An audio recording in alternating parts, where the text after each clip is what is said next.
تو عقل بھی اس بات پر تقاضا کرتی ہے کہ تراویح 20 ہوں 8 میں۔ اس کے چند وجہ ہیں، ایک یہ کہ دن اور رات میں، یہ بات اہم ہے، توجہ سے سننی ہے، دن اور رات کے اندر فرض و واجب جو رکھتے ہیں وہ 20 ہیں۔ دن اور رات کے اندر جو فرض رکھتے ہیں وہ 17 ہیں، اور جو واجب ہیں وہ 3 ہیں، تو کتنی ہو گئی؟ 20 ہو گئی۔ اب یہ ہر ذہین شعور آدمی گن سکتا ہے کہ دن اور رات کے اندر جو فرض رکھتے ہیں وہ کتنی ہیں؟ 17، اور جو واجب ہیں وہ کتنی ہیں؟ 3۔ تو 17 اور 3 کتنی ہو گئی؟ 20 ہو گئی۔ جس کو پتہ نہ چلے، عقل میں بات نہ آئے، وہ مجھ سے بعد میں پوچھ سکتا ہے یہ کیسے بن گئی۔ تو ان کی رکعات کی تکمیل اور مدارج، ان کی تکمیل کے لیے بار بار اور ان کے مدارج کے لیے، یعنی ان کا درجہ بڑھانے کے لیے، لہذا 8 رکعت تراویح بالکل خلاف سنت ہے۔ 20 رکعتیں اس لیے بھی بنتی ہیں کہ وہ جو 20 رکعات فرض و واجب ہیں ان کی بار بار تکمیل ہوتی رہے اور ان کے مدارج بڑھتے رہے۔ لہذا دوسری یہ ہے کہ صحابہ کرام تراویح کی ہر رکعت میں ایک رکوع پڑھتے تھے۔ قرآن مجید کا ایک رکوع، یہ چند اگلی باتیں میں کر رہا ہوں، اس کے بعد جو ہے نا وہ علماء امت کا عمل بھی میں بیان کروں گا کہ شروع سے لے کر 1450 صدیوں میں امت کا عمل کس پر رہا ہے۔ تو دوسری بات یہ ہے کہ صحابہ کا عمل یہ تھا کہ صحابہ کرام تراویح کی ہر رکعت میں ایک رکوع پڑھتے تھے، بلکہ قرآن کریم کے رکوع کو رکوع کہتے ہی اس لیے ہے کہ اتنی آیات پر حضرت عمر فاروق، حضرت عثمان غنی، حضرت علی مرتضیٰ شیر خدا کرم اللہ وجہ کریم کے دور خلافت میں، ان خلفائے ثلاثہ کے دور کے اندر تراویح کی نماز میں ہر رکعت کے اندر ایک رکوع پڑھا جاتا تھا۔ تو اس لیے ان کو قرآن مجید کی رکوع کو ترتیب دیا گیا ہے۔ قرآن مجید کی جو رکوع ہے سوالوں کے، اس لیے ان کو ترتیب دیا گیا۔ تو ہر رکعت میں ایک رکوع، اتنی مقدار کے اندر قرآن مجید پڑھا جاتا تھا۔ تو جتنی مقدار کے اندر صحابہ ایک رکعت میں تلاوت کرتے تھے اس کو رکوع قرار دے دیا گیا، اور اس لیے قرآن مجید جو ہے وہ 27ویں کو مکمل ہوتا تھا۔ آج بھی 27ویں کو اکثر جگہ پر آپ دیکھتے ہیں کہ قرآن مجید کی تکمیل 27ویں کو ہوتی ہے۔ تو قرآن مجید کی اس لیے رکوع ہے 557 رکوع ہے۔ تو اس لیے 27ویں پر جو ہے وہ قرآن مجید کی تکمیل ہو تو 540 رکوع بنتے ہیں۔ اگر تراویح کو 8 مان لیا جائے، جو 8 کے قائل ہیں، اگر تراویح کو 8 مانے تو قرآن کریم کے رکوع کل جو ہے وہ 216 ہونے چاہیے، 216 ہونا چاہیے۔ تو 216 قرآن مجید کے رکوع کوئی کر کے دکھائے۔ قرآن مجید کے رکوع 557 ہیں، اور اس لیے 27ویں پر قرآن مجید کی تکمیل ہوتی ہے۔ اچھا، تیسری بات یہ ہے کہ تراویح تربیہ کی جمع ہے۔ ترویہ ہر 4 رکعت کے بعد کچھ دیر بیٹھ کر راحت کرنے کو کہتے ہیں۔ یعنی جب 4 رکعتیں آپ پڑھ لیتے ہیں، 4 رکعتوں کے بعد کچھ دیر بیٹھ کر جو راحت حاصل کی جاتی ہے اس کو ترویہ کہتے ہیں۔ اگر تراویح 8 رکعت ہوتی تو بیچ میں ایک ترویہ آتا ہے، 8 رکعت کے اندر ایک ترویہ آتا ہے، تو اس صورت میں اس کا نام تراویح جمع نہ ہوتا، کیونکہ جمع کم از کم 3 پر آتا ہے۔ جو بڑے لکھے احباب بیٹھے ہیں وہ بڑی اچھی طرح سمجھتے ہیں، جمع کا صیغہ جو ہے یہ کم از کم 3 پر آتا ہے۔ تو اگر تراویح 8 مان لی جائے تو درمیان میں ترویہ آتا ہی ہے، تو وہ جمع ہو ہی نہیں سکتا، ایک کو آپ جمع ہی نہیں کر سکتے، تو پھر وہ ترویہ نہ بنا، یعنی تراویح نہیں بن سکتی۔ تو اس لیے جو تراویح کے اندر ترویہ آتے ہیں ان ترویوں سے بھی یہ پتہ چلتا ہے کہ تراویح 8 نہیں ہے بلکہ 20 رکعت ہے۔ اب آگے آ جائیں علماء امت کا عمل دیکھیں۔ ہمیشہ سے ساری امت کا عمل 20 تراویح پر رہا ہے، 8 پر نہیں، اور آج بھی ہے۔ حرمین شریفین اور ساری دنیا کے مسلمان 20 رکعت تراویح پڑھتے ہیں۔ ترمذی شریف کے اندر باب قیام شہر رمضان میں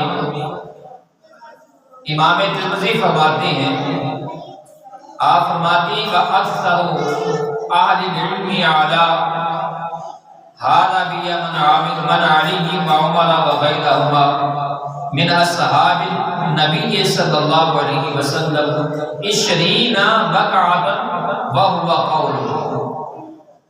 آپ کہتے ہیں کہ اکثر علماء کا عمل اس پر ہے جو حضرت عمر اور حضرت علی اور دیگر صحابہ کرام سے منقول ہے، یعنی 20 رکعت تراویح۔ اور فرماتے ہیں یہی سفیان ثوری، ابن مبارک اور امام شافعی کا فرمان ہے۔ امام شافعی نے فرمایا کہ ہم نے مکہ والوں کو 20 رکعت تراویح پڑھتے دیکھا ہے، پایا ہے، مکہ والوں کا۔ اب آگے عمدۃ القاری شرح بخاری جلد نمبر 5 ہے، اس میں ابن عبد البر فرماتے ہیں کہ 20 رکعت تراویح ہی جمہور علماء کا قول ہے۔ یہی کوفی حضرات اور امام شافعی اور اکثر علماء فقہا فرماتے ہیں، اور یہی صحیح ہے۔ ابن ابی کعب سے منقول ہے، اس میں صحابہ کا اختلاف نہیں ہے، صحابہ کا 20 رکعت تراویح کے اندر کوئی اختلاف نہیں ہے، بلکہ صحابہ کا اجماع ہے۔ اب یہاں ایک بات میں نوٹ کروا دوں، وہ آگے بھی آئے گی 30ویں قسط کے اندر بھی، لیکن یہاں نوٹ کروا دوں تاکہ بعد میں وہ اچھی طرح ذہن نشین ہو جائے۔ سوشل میڈیا پر کچھ لوگوں نے سنا ہوگا کہ ایک روایت کا حوالہ دیا جاتا ہے کہ بخاری کے اندر لکھا ہے کہ حضرت عائشہ رضی اللہ تعالی عنہا سے صحابہ نے پوچھا حضور صلی اللہ علیہ وآلہ وسلم رات کی نماز کتنی پڑھتے تھے؟ تو سیدہ عائشہ صدیقہ رضی اللہ تعالی عنہا نے فرمایا، یہ میں ترجمہ پڑھ رہا ہوں، کسی نے اگر متن دیکھنا ہو تو الحمدللہ میری لائبریری میں بخاری شریف موجود ہے، ایک نہیں ہے، 3 حصوں کے اندر، یعنی 3 مکتبہ فکر کی جو ہے نا وہ بخاری شریف میرے پاس موجود ہے، دیوبندیوں کی بھی ہے، اہل حدیثوں کی بھی ہے، اہل سنت و جماعت کی بھی ہے۔ تو بخاری شریف سے میں وہ حدیث پیش کر رہا ہوں، اس میں سیدہ عائشہ صدیقہ رضی اللہ تعالیٰ عنہا سے پوچھا گیا کہ حضور صلی اللہ علیہ وآلہ وسلم رات میں کتنی رکعت پڑھتے تھے؟ تو بخاری شریف کے الفاظ ہیں کہ سیدہ عائشہ صدیقہ رضی اللہ تعالیٰ عنہا نے فرمایا حضور صلی اللہ علیہ وسلم رمضان میں اور غیر رمضان میں اور غیر رمضان میں حضور صلی اللہ علیہ وسلم 11 رکعات پڑھتے تھے۔ کتنی رکھتے ہیں؟ 11 رکعات۔ اب وہ اس حدیث کو دلیل بناتی، دیکھیں جی سیدہ عائشہ صدیقہ رضی اللہ تعالیٰ عنہا فرماتی ہیں کہ حضور صلی اللہ علیہ وسلم 11 رکعتیں پڑھتے تھے اور 8 تراویح ہو گئی، 3 وتر ہو گئے۔ تو میں نے کہا پہلی بات تو یہ ہے کہ یہ حدیث تمہارے خلاف ہے۔ کیوں؟ اگر تم 11 رکعتیں شمار کرتے ہو حضور صلی اللہ علیہ وسلم کی اس حدیث سے، سیدہ عائشہ رضی اللہ عنہا کی روایت سے، تو پھر یہ حدیث تمہارے خلاف ہے۔ کیوں کہ اس میں تم خود اقرار کر رہے ہو کہ حضور 11 رکعتیں پڑھتے تو 3 تو وتر ثابت ہو گئے، تم تو 1 وتر پڑھتے ہو، تو پھر اس حدیث میں تو 3 وتر ثابت ہوتے ہیں کہ وتر 3 پڑھتے تھے حضور صلی اللہ علیہ وسلم۔ دوسری بات، اس حدیث میں یہ الفاظ ہیں کہ سیدہ عائشہ صدیقہ رضی اللہ تعالیٰ عنہ نے فرمایا حضور رمضان میں اور غیر رمضان میں، تو کوئی غیر رمضان میں تراویح پڑھتا نہیں؟ تراویح کب پڑھی جاتی ہے؟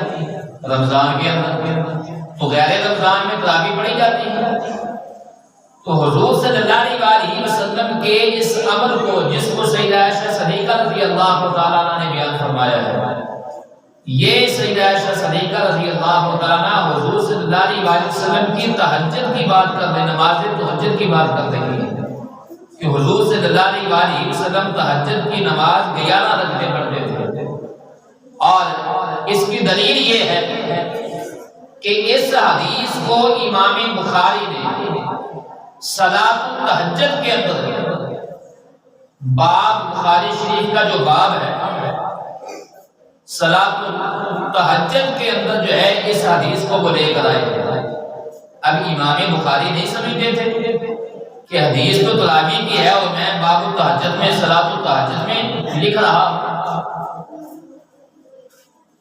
اب دوسری بات کہ جی موتا کے اندر بھی حدیث ہے، اور الحمدللہ میرے پاس موتا بھی ہے، ہو سکتا ہے موتا دیکھ کر تمہیں موتا ہے، تو موتا بھی تمہارے مکتبہ بھی ہے، اہل حدیثوں کے مکتبہ کی موتا میں نے رکھی ہوئی ہے۔ اس موتا کے اندر بھی امام مالک نے یہ لکھا ہے، کہتے ہیں کہ سیدنا عمر فاروق رضی اللہ تعالیٰ عنہ کے زمانہ میں لوگ 23 رکعات پڑھتے تھے رمضان میں۔ کتنی رکعات؟ 23 رکعات پڑھتے تھے۔ حضرت عمر کے دور خلافت میں، حضرت عثمان غنی کے دور خلافت میں، حضرت علی کے دور خلافت میں، اور اس وقت سے لے کر آج تک امت کا اس بات پر اتفاق ہے کہ لوگ رمضان کے اندر 23 رکعات پڑھتے ہیں، یعنی 20 تراویح اور 3 وتر۔ اچھا کہتے ہیں کہ نہیں یہ 23 والی روایت جو ہے یہ ضعیف ہے، تو میں نے کہا یہ موتا کے اندر لکھی ہے، تو پھر یہ تو نہیں ہو سکتا کہ کچھ بات کو مان لیا جائے اور کچھ کا انکار کر دیا جائے۔ اگر موتا کے اندر یہ روایت ضعیف ہے تو پھر موتا کے اندر جو 8 والی روایت ہے وہ بھی ضعیف ہے۔ اگر وہ صحیح ہے، امام مالک کی اس روایت کو مانتے ہو، تو پھر وہ بھی موتا کے اندر ہے کہ حضور صلی اللہ علیہ وسلم نے 3 دن تراویح پڑھی ہے، تو میں نے کہا اس بات کا ہم انکار نہیں کرتے، حضور نے 3 دن پڑھائی ہے، لیکن اس کے بعد اسی موطا کے اندر امام مالک نے لکھا ہے کہ حضور صلی اللہ علیہ وسلم اس کے بعد مسجد میں تشریف نہیں لائے، لوگوں کا ہجوم ہو گیا۔ پہلے دن حضور نے پڑھائی، دوسرے دن حضور نے جب لوگوں نے دیکھا تو لوگ اور زیادہ جمع ہو گئے، حضور صلی اللہ علیہ وسلم نے پھر پڑھائی، اور تیسرے دن کثیر لوگ جمع ہو گئے، لوگوں کا ایک بہت بڑا ہجوم تھا۔ حضور صلی اللہ علیہ وسلم نماز پڑھا رہے ہیں، رات کی نماز، تو حضور صلی اللہ علیہ وسلم گھر سے تشریف نہیں لائے۔ جب صبح ہوئی تو نبی پاک صلی اللہ علیہ وسلم نے صحابہ سے پوری رات صحابہ انتظار کرتے رہے، حضور تشریف نہیں لائے۔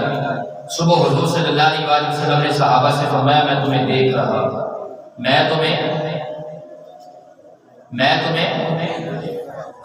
اس حدیث سے یہ بھی پتا چلا میری آقا گھر بیٹھ کر بھی صحابہ کو دیکھ رہے تھے۔ تو حضور نے فرمایا میں تمہیں دیکھ رہا تھا، تمہاری نقل و حرکت کو بھی دیکھ رہا تھا، میں اس لیے نہیں آیا کہ مجھے خوف تھا کہیں یہ نماز فرض نہ ہو جائے، تم پر فرض نہ ہو جائے۔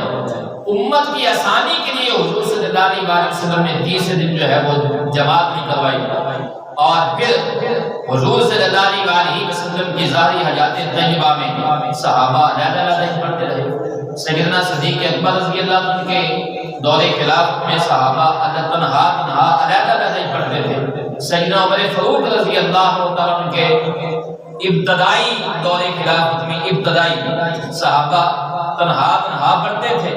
ایک دن حضرت عمر فاروق رضی اللہ عنہ مسجد میں تشریف لائے، انہوں نے دیکھا کہ لوگ تنہا نماز پڑھ رہے ہیں، تو آپ نے فرمایا کہ کیوں نہ ہو میں آپ لوگوں کو ایک امام کے پیچھے جمع کر سکوں، تم تنہا پڑھتے ہو تو کیوں نہ ہو کہ میں ایک امام کے پیچھے جمع کر دوں۔ اور کہ سیدنا عمر فاروق رضی اللہ عنہ نے تمام صحابہ کو ایک امام کے پیچھے جمع کر دیا، اور اس وقت سے لے کر آج تک لوگ ایک امام کے پیچھے نماز پڑھ رہے ہیں تراویح کی، اور وہ 20 پڑھ رہے ہیں۔